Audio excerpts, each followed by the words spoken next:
dalam surga. Puji dan syukur kami panjatkan kehadirat-Mu atas berkat dan keberkahan-Mu, sehingga kami semua kembali berkumpul di tempat ini guna melaksanakan kegiatan pembelajaran kami hari ini.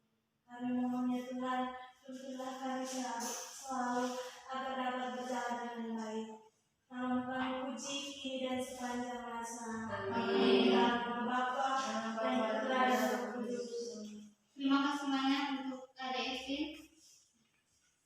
Kita absen dulu ya. Ya, Ibu.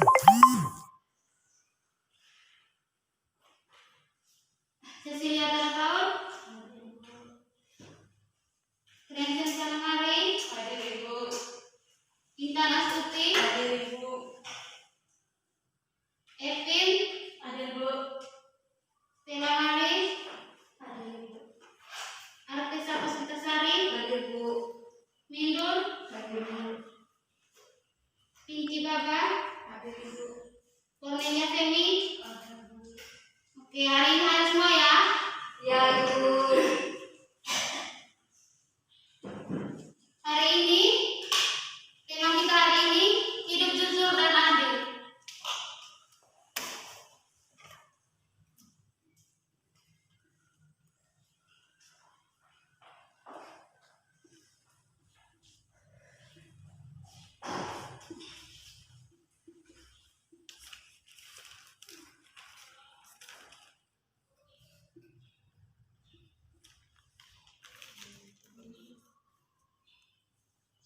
Anak-anak, pasti kata jujur dan adil itu sering kalian dengar di lingkungan hidup.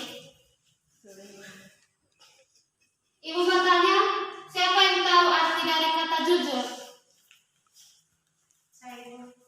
Oke, ada Vicky, siapa? Jujur berarti mengatakan apa yang sebenar-benarnya terjadi. Oke, terima kasih. Tepuk tangan untuk ada Vicky. Yang lain? Saya Ibu. Oke, silakan. Jujur berarti tidak bohong. Oke, pintar. Tepuk tangan lagi. Yang lain? Sudah Ibu. Kalau adil, ada yang tahu tidak? Ada. Oke, silakan. Adil berarti tidak berat sebelah Ibu. Oke, pintar. Tepuk tangan. Ada yang lain? Ada Ibu. Oke, silakan. Adil berarti berkata jujur Ibu. Dia tidak memihak sebelah pihak. Oke, tepuk tangan. Ada lagi? Sudah Bu. Oke. Terima kasih ya, jawaban kalian sangat benar. Jadi, kata jujur itu, arti dari kata jujur itu menyatakan atau mengatakan yang benar-benar terjadi, bukan mengatakan yang tidak benar terjadi. Pasti di keluarga atau orang tua kita sering mengajarkan kita hidup jujur dan adil. Adik-adik, kalau kita tidak berbuat jujur, kita akan dihindari atau dijauhi oleh teman-teman maupun di masyarakat. Kalau kita sering berbohong, kita disenangi oleh keluarga atau teman-teman tidak? Tidak Ibu. Jadi, kalau jujur itu, kita pasti selalu disenangi oleh Masyarakat. Orang tua, teman.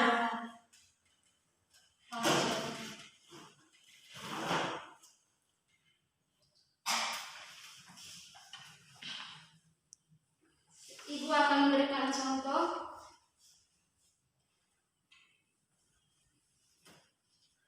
Ada seorang anak kecil, dia meminta uang kepada ibunya untuk fotokopi, tetapi itu uang dia tidak pakai untuk fotokopi, tetapi untuk beli jajan. Itu jujur atau tidak jujur itu? Tidak Ibu.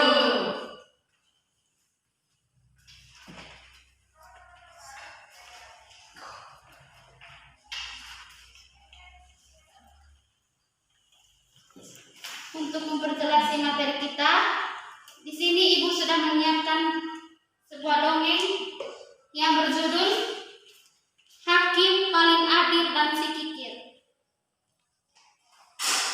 Hakim itu bernama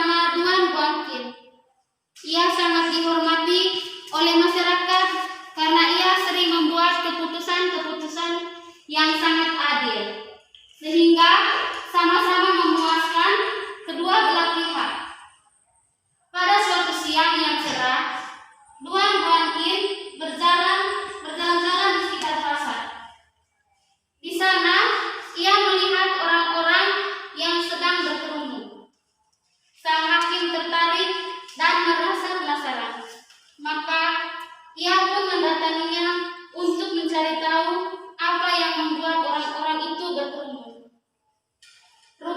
Rupanya terjadi perselisihan antara seorang petani miskin dengan seorang pemilik toko yang tersenal fikir. Petani itu secara tidak sengaja telah menjatuhkan karung miliknya yang sangat berat dan mengenai seekor anak ayam milik si empunya toko hingga mati. Si pemilik toko yang kikir itu pun marah.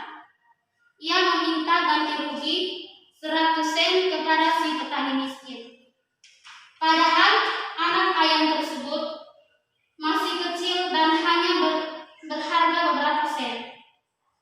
Si pemilik toko berpendapat bahwa ayam itu akan ditumbuh menjadi ayam besar yang harganya 100 sen. Karena itulah ia menuntut uang ganti rugi sebesar itu. Dari mana aku mendapatkan uang 100 sen? Keluh si petani miskin.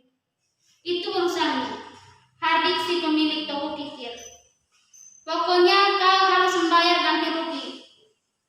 Salah seorang yang berkerumun di sana mengenali Duan Guanqin.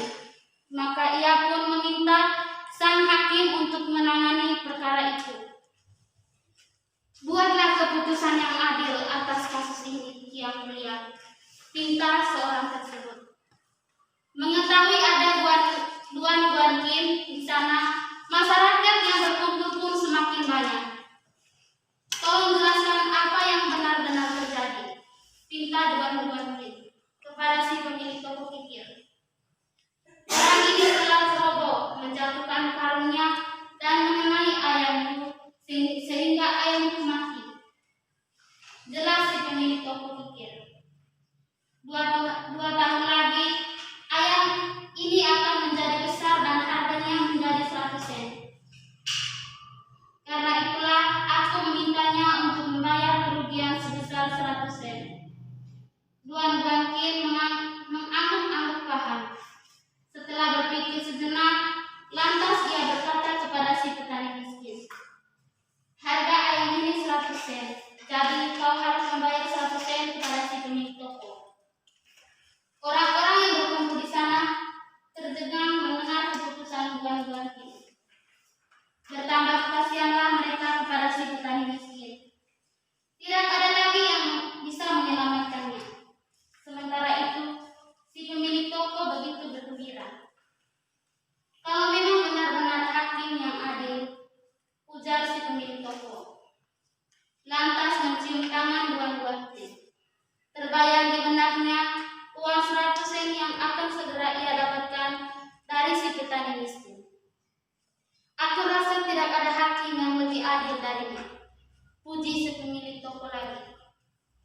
Hukum selalu adil, sahut Duan Guanqin sambil tersenyum. Sekarang aku mau tanya, berapa banyak gandum yang dimakan ayam dalam setahun? Si pemilik toko mengira-ngira dan kemudian menjawab, sekitar setengah karung. Berarti dalam 2 tahun ayam itu menghabiskan 1 karung gandum, benar begitu? Benar yang mulia, jawab si pemilik toko sambil mengangguk-angguk. Ia mulai mencium sesuatu yang tidak beres. Kalau begitu, sekarang kau harus memberikan sekarung gandum kepada petani sebagai ganti pembayarannya 100 sen, ujar sang hakim dengan nada yang tegas. Wajah si pemilik toko mendadak pucat. Siapapun tahu bahwa nilai sekarung gandum lebih besar dari 100 sen. Namun, ia tidak punya pilihan lain. Keputusan dari Duan Guanqin memang sudah adil dan sulit dibantah. Si pemilik toko hanya bisa tertunduk lesu, lalu memerintahkan salah satu pegawainya untuk menyiapkan 1 karung gandum yang akan diberikannya kepada si petani miskin. Sementara itu, orang-orang bersorak-sorai dan bertepuk tangan. Mereka gembira karena si pemilik toko yang pikir itu kena batunya. Dan si petani miskin lolos dari tipu dayanya. Mereka memuji kehebatan Tuan Kim yang bisa membuat keputusannya dengan begitu adil. Ia benar-benar hakim yang hebat, ujar salah seorang warga yang kagum dengan kecerdasan dan kebijaksanaan Tuan Kim. Anak-anak sudah mendengar cerita dari Ibu? Sudah, Bu. Sekarang Ibu mau bertanya kepada kalian.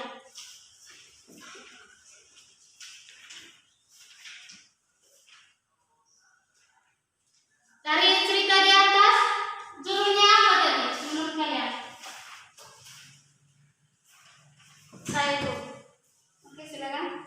petani yang miskin dan pemilik toko yang mikir. Tepuk tangan untuk Evin. Ada yang lain? Aku saya tadi dan sedikit. Oke, tepuk tangan untuk Pika. Yang lain? Saya, Bu. Pertanyaan yang kedua, siapa-siapa tokoh yang terlibat di dalam cerita di atas? Satu-satu. Ayo satu. Saya petani miskin. Siapa lagi? Pemilik toko yang mikir. Oke, siapa lagi? Tuan Kim. Oke, tepuk tangan untuk kalian semua. Jawaban kalian sangat benar. Kira-kira apa pesan dari cerita di atas menurut kalian yang kalian dengar? Saya, Bu. Oke, silakan. Jauhlah hidup kikir, karena kikir itu akan menyesatkannya dan menindas orang-orang. Oke, tepuk tangan untuk Sesi. Ada yang lain? Oke, selamat mengasih. Kita harus hidup jujur dan adil. Oke. Yang lain? Masih ada? Jadi, pesan dari cerita di atas, kita sebagai manusia ciptaan Tuhan tidak boleh saling membenci atau saling menghakimi. Kita harus hidup jujur, tidak boleh berbohong kepada orang lain.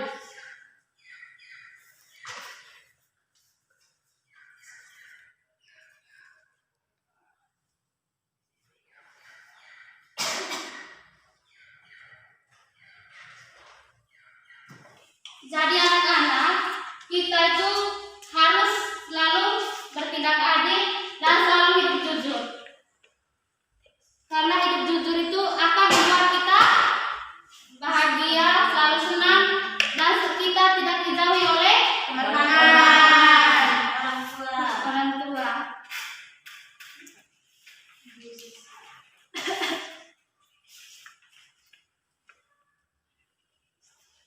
Minggu lalu Ibu suruh kalian bawa kita toh? Ya, Bu. Ini saya, Bu. Sekarang siapa yang lupa? Saya, Bu. Kenapa lupa? Lupa saja, Bu. Sekarang yang bawa kita buka kitab Kisah Para Rasul bab 5 ayat 1 sampai 10. Satu orang Ibu minta untuk membaca. Saya, Bu. Oke, silakan. Ananias dan Safira. Ada seorang lain yang bernama Ananias. Ia beserta istrinya Safira menjual sebidang tanah. Dengan setahu istrinya, ia menahan sebagian dari hasil penjualan itu dan sebagian lain dibawa dan diletakkannya di depan kaki rasul-rasul. Tetapi Petrus berkata, Ananias, mengapa hatimu dikuasai iblis, sehingga engkau mendustai Roh Kudus dan menahan sebagian dari hasil penjualan tanah itu? Selama tanah itu tidak dijual, bukankah itu tetap kepunyaanmu? Dan setelah dijual, bukankah hasilnya itu tetap dalam kuasamu? Mengapa engkau merencanakan perbuatan itu dalam hatimu? Engkau bukan mendustai manusia, tetapi mendustai Allah. Ketika mendengar perkataan itu, rebalah Ananias dan putuslah nyawanya. Maka sangatlah ketakutan semua orang yang mendengar hal itu. Lalu datanglah beberapa orang muda, mereka mengapani mayat itu, mengusungnya keluar dan pergi menguburnya. Kira-kira 3 jam kemudian, masuklah istri Ananias. Tetapi ia tidak tahu apa yang telah terjadi. Kata Petrus kepadanya, "Katakanlah kepadaku, dengan harga sekiankah tanah itu kamu jual?" Jawab perempuan itu, "Betul sekian." Kata Petrus, "Mengapa kamu berdua bersepakat untuk mencobai Roh Tuhan? Lihatlah, orang-orang yang baru mengubur suamimu berdiri di depan pintu, dan mereka akan mengusung engkau juga keluar." Lalu rebalah perempuan itu seketika itu juga di depan kaki Petrus dan putuslah nyawanya. Ketika orang-orang muda itu masuk, mereka mendapati dia sudah mati, lalu mereka mengusungnya keluar dan menguburnya di samping suaminya. Oke, terima kasih kepada Ada Marsia yang sudah membacakan kitab suci tadi. Di sini Ibu akan bertanya berkaitan dengan Injil tadi. Kalian sudah dengar betul? Kira-kira judul dari bacaan tadi apa? Ananias dan Safira itu. Satu-satu. Saya Bu. Oke, silakan. Judul dari bacaan tersebut adalah Ananias dan Safira. Oke, terus tepuk tangan untuk Mami. Yang lain? Mama Ibu. Pertanyaan yang kedua, siapa-siapa tokoh dalam bacaan tadi? Saya Bu. Ananias. Ananias, siapa lagi? Petrus. Oke, siapa lagi? Safira. Kira-kira perilaku Ananias dan istrinya itu jujur atau tidak jujur? Tidak jujur. Kenapa tidak jujur? Karena mereka melakukan Ayo silakan. Kenapa mereka tidak jujur?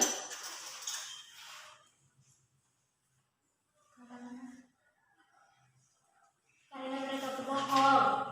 Mereka mempersembahkan sebagian saja kepada Tuhan. Dan yang lain mereka simpan. Yang lain?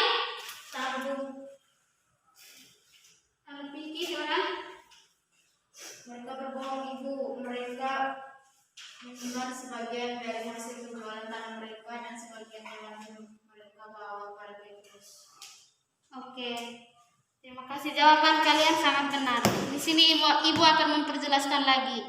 Ananias di atas tadi disebut tidak jujur karena ia bersepakat dengan istrinya untuk menahan sebagian hasil penjualan tanahnya di hadapan para rasul. Ia tidak mengatakan yang sebenarnya. Kalau kita berbohong itu berarti kita itu bukan hanya berbohong untuk diri kita sendiri ataupun orang lain. Kita itu sama hal bohong dengan Tuhan. Tuhan yang menciptakan kita sehingga kita bisa ada di dunia ini.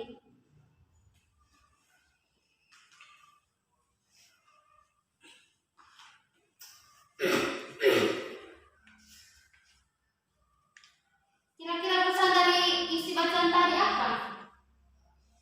supaya kita jangan berbohong kepada siapa saja, Ya, baik yang teman, lain? orang tua dan guru. Oke. Karena kalau kita berbohong kita akan dijauh oleh Banyak orang. banyak orang.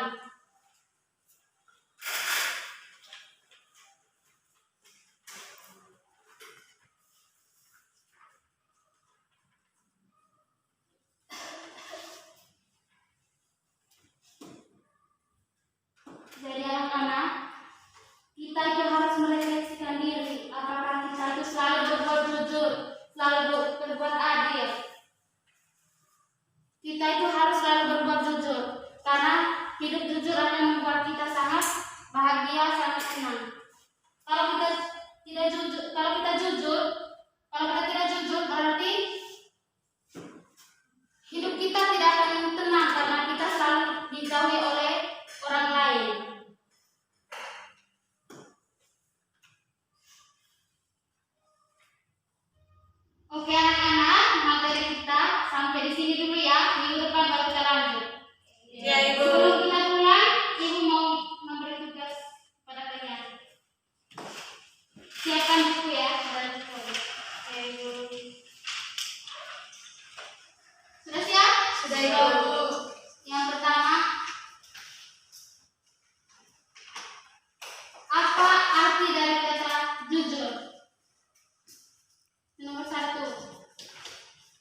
saudara-saudara Bapa, dan saudara Roh Kudus. Amin.